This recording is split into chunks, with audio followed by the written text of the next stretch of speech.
There does seem to be hope in the future of us coming together in unity and love. Are you guys sensing that, or am I just being too positive?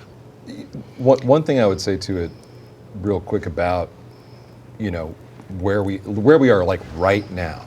I started collecting screenshots of all of the announcements about boards, publishers, advancements, and everything like that within country music to just visually show that. Now I haven't done that completely yet because honestly it just keeps coming, but it was to your point going like, well, here are the people who are making the money and then making the decisions about the money.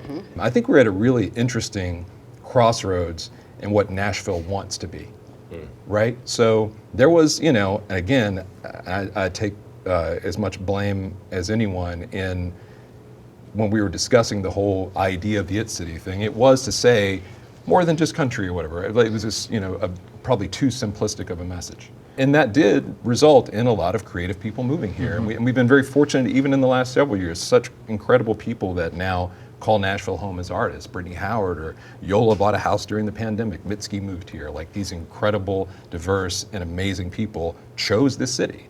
But at the same time, in the last 2 years, some of the most vile, folks on the most extremist sides not only came here, but started investing money here. So why is that welcoming to them? And where have we gone from like It City to that city? And is that where we're headed? Is that where we're going to go? Look at the names on the things downtown, where the money goes. And to your point, it always is about the money.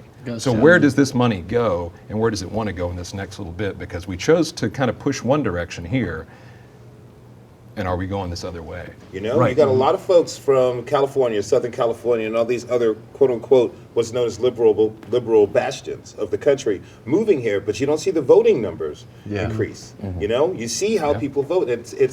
If it's the It City, are people coming here because they actually care about Nashville, or are they coming here for the opportunity that Nashville represents and provides? I lived in Los Angeles for a very long time, and the old saying was, even the cab driver has either a screenplay or a demo in their trunk. Well, out here, they might have a demo in their trunk or a startup idea. And if a place is going to prosper and grow, people ask me all the time, you just got here, what do you think Nashville's going to be in 10 years? I think it's going to be entirely different than what we even recognize today. It is in the middle part of the ending of whatever transition. I could be totally off base with that, but that's just how I'm feeling with so many folks from different parts of the country coming here with whatever their dreams, aspirations, and hopes are. That's fine. But how invested are you going to be into the community that you live in? And are folks going to be able to afford to live here? This is looking like LA, San Francisco, Bay Area, New York prices just to live. So the idea of coming out here with your guitar, working at a bar, paying enough for a studio bedroom, I think that's kind of gone, There's so much more to explore, and we want you to join us on The Good Road. For more in-depth content, meet us on the internet at thegoodroad.tv. Hear more great stories, connect to organizations, and make sure you download our podcast, Philanthropology.